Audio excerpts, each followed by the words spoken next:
Good morning, sunshine. I thought I had released a lot of things, okay? But when I tell you this time is calling for me to release more things in order to be released into the next season of my life, and I'm ready to go and I'm bouncing around, things are saying, no, Toya, you are missing something. You haven't given something. You haven't done something that you need to do. And I've been fighting it and I've not been wanting to do it, okay? And that is sharing more of my story.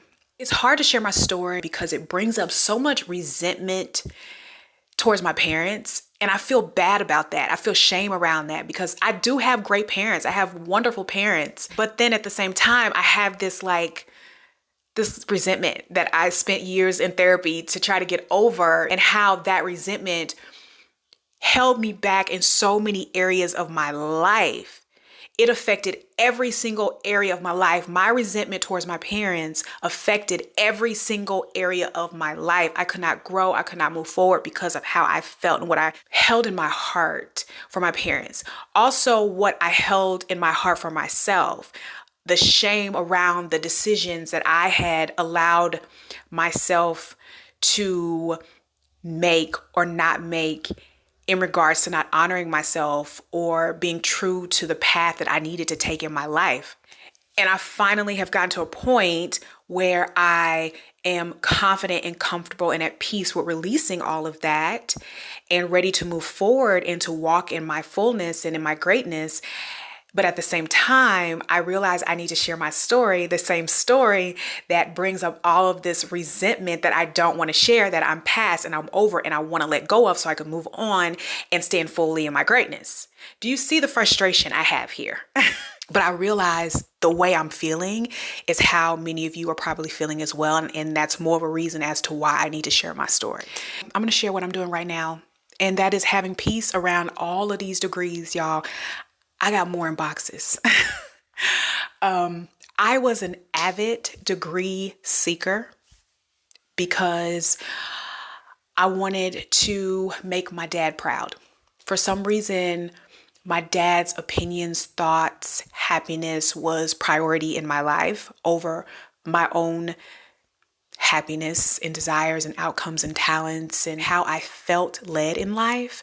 I sacrificed myself to keep my parents happy, especially my father. My dad's insecurity, his own insecurity, and the perception that he wanted the world to see around himself and his family was what was shaping the decisions that I was making in my life. And I'm now at the point in my life where I don't give a rat's butt. I don't care.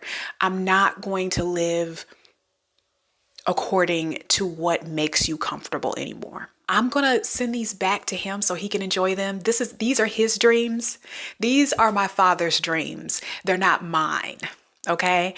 And I kept going back and getting degrees because my dad kept telling me, make sure you get your education. That's what's going to create a great life for you. That's what's going to make you happy.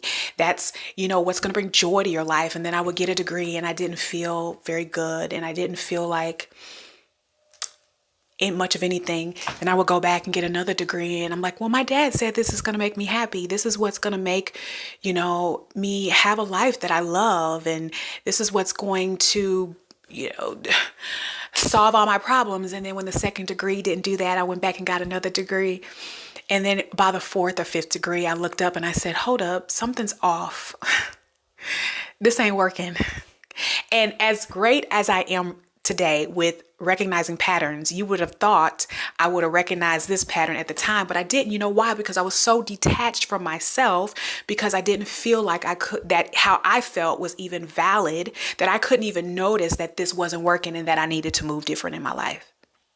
What I will say is what feels so great is that I'm not defined by these pieces of paper anymore. The value that I have is within inside of myself. I am thankful. Don't get me wrong. I am thankful for the journey. I'm thankful for what I learned. I will share with you facts. I learned more in my first year of being a full-time entrepreneur than I did in any classroom. And that's facts. I know I seem a little frustrated. I'm like bouncing around and I'm frustrated. I am. I'm just so ready to release this part of my life that I feel robbed. I'm going to be quite honest with you guys. I feel so robbed. I allowed myself to be robbed because I didn't know any better. My family didn't know any better. We didn't know any better. My parents only wanted the best for me, and they did the best that they could, and they extended themselves as far as they could extend themselves. I had bigger plans for my life. I did not realize at a young age that my parents did not have the capacity to even visualize as far as I wanted to go, or visualize as far as I could see for myself. I remember having a conversation with my father. I was fairly young. I was in my late 30s. And I remember sitting at the table working and kind of frustrated. And my dad, somehow we got on the subject about my job and how, blessed I was to have my job. And I was, and I am, and I'm thankful for that experience. And my dad, being a boomer, was like, you got a great job. Don't go anywhere. Stay there. And I said, Dad, I'm young. Why do you think that this is the best thing that will ever happen to me? Why is this the best thing that you think will ever happen to me, Dad? I'm not even 35 years old. And he just kind of looked at me like, wow, she's right. She's young. She has her whole life ahead of her. Why is this the best thing? This is not the best thing that will ever happen to her. She has so much more life to live. And I remember my dad's eyes kind of getting big, and he realized what he had been telling me. And then he realized what I was saying. And I needed to see his reaction because I felt like it gave me permission to release myself of what no longer served me. Everybody wants their parents to be proud of them. And I realized over the course of my life, my mom would always say she was proud of me, but there's something really wonderful to see your parents smile and you see that beautiful pride in their eyes. And here's the crazy part. The first time I ever saw that on my dad's face was the day I left my job.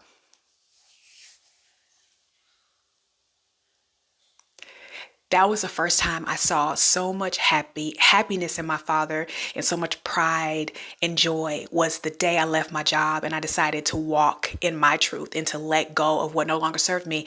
And it was so interesting because I wasn't expecting that. But that was the first time that I saw that from my father. And my dad has been very supportive along the way. He really has. We're packing up and we're moving on.